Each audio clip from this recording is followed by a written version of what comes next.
Hi everyone, this is Radhika and welcome to After Books. In this video, we will discuss MCQ questions, that is question number 1 to question number 10 from alcohols, phenols and ethers. So let's start. Question number 1. Lucas reagent used to distinguish primary, secondary and tertiary alcohols is.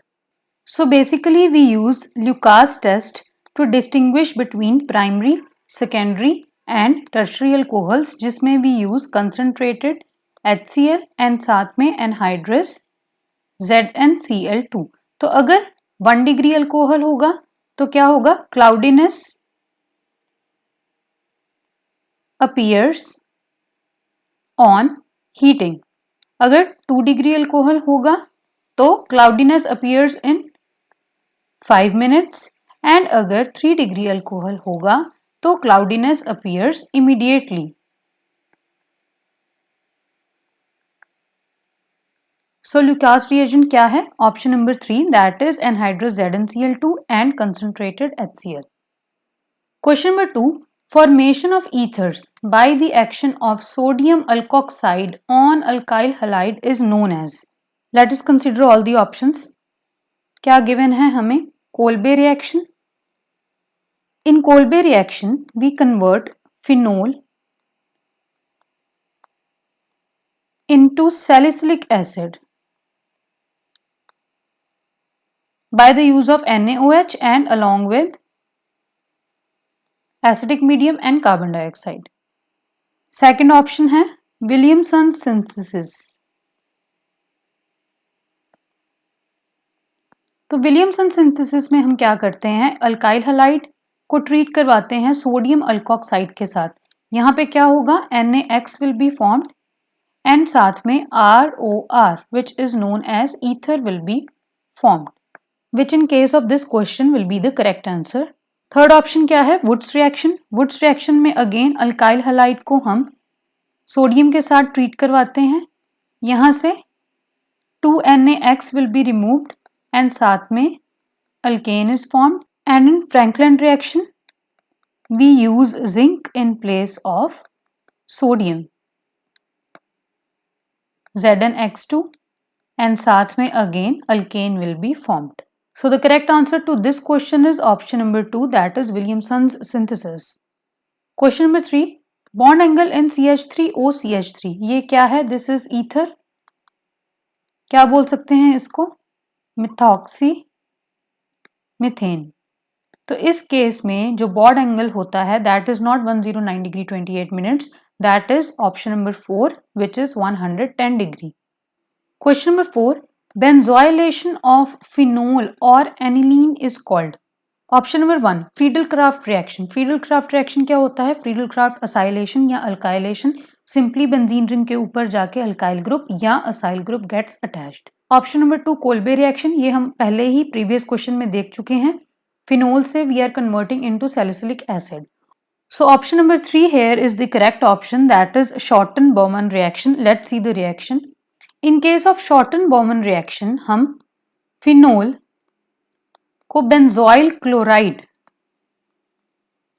के साथ treat करवाते हैं along with NaOH। क्या form होगा यहां पर?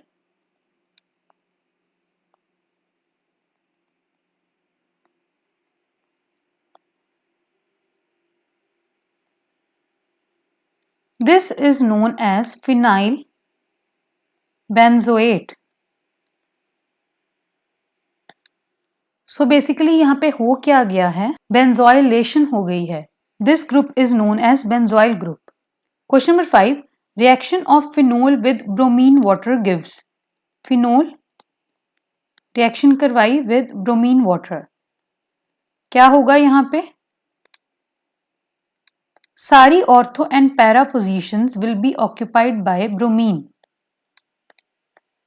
And ये क्या बन जाएगा? 2,4,6 ट्राइब्रोमोफिनोल which is option number 4. Question number 6.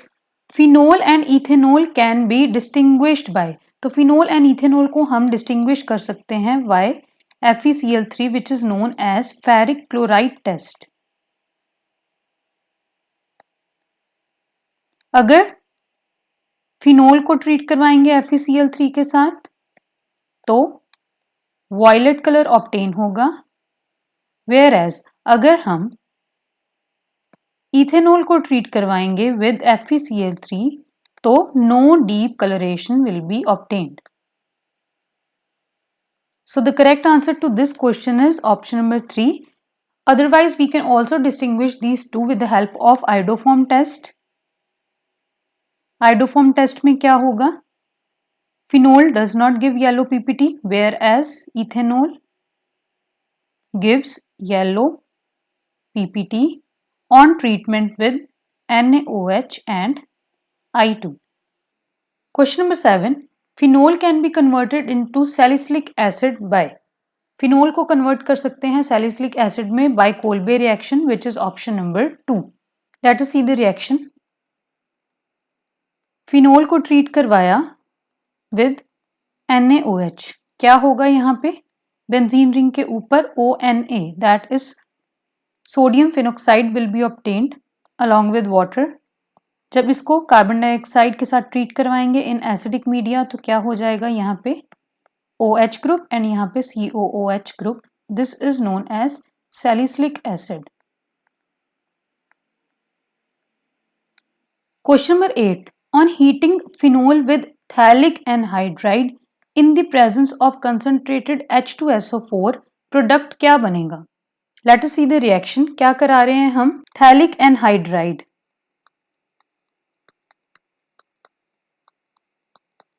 This is known as phthalic anhydride. इसकी रिएक्शन करवानी है फिनोल के साथ तो हम क्या लेंगे 2 molecules of phenol in the presence of ZnCl2 and concentrated H2SO4. तो यहाँ पे क्या बनेगा? यहाँ पे हाइड्रोजन्स प्रेजेंट हैं दोनों ही फिनोल्स में तो water will be removed from here और बन क्या जाएगा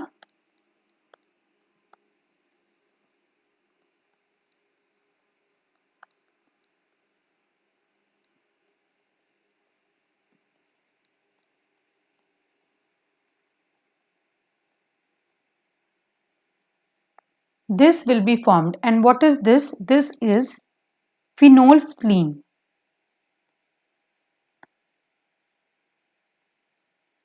Which is option number 2. Question number 9. 1 propanol and 2 propanol can be best distinguished by. इन सारे ही ऑप्शंस में हमें क्या गिवन है? एट द एंड हमें ट्रीट करवाना है with Fehling solution. We know that aldehydes give Fehling solution test. Amongst all these option number 3 is the correct option. क्या कर रहे हैं हम? ऑक्सीडेशन करवाएंगे पहले कॉपर के साथ और फिर रिएक्शन करवाएंगे फैलिंग सोल्यूशन के साथ. तो जब हम 1 प्रोपेनॉल एंड 2 प्रोपेनॉल की रिएक्शन करवा रहे हैं कॉपर के साथ तो let's see what is formed. ये गिवन है हमें. जब 1 प्रोपेनॉल की रिएक्शन करवाई कॉपर के साथ दैट इज ऑक्सीडेशन तो यहाँ पे क्या बनेगा एल्डिहाइड. और जब हम 2 प्रोपेनॉल की रिएक्शन करवाएंगे कॉपर के साथ तो यहाँ पे बनेगा ketone. Now Fehling solution test aldehydes देते हैं ना कि कीटोन्स. अगर हम यहाँ पे इसको फैलिंग सोल्यूशन के साथ रिएक्ट करवाएंगे तो in case of aldehyde red PPT will be formed whereas in case of ketones there will be no formation of red PPT और ऐसे हम इन दोनों को distinguish कर लेंगे. Question number 10th. At low temperature phenol reacts with bromine and CS2 to give. Phenol reaction करवाई bromine along with carbon disulfide तो यहाँ पे क्या बनेगा A mixture of products will be formed that is ortho product भी बनेगा और para product भी बनेगा that is orthobromophenol and parabromophenol both the products will be obtained which is option number 4. So this is it for this video. In the next video we will discuss the next 10 MCQs related to alcohols, phenols and ethers.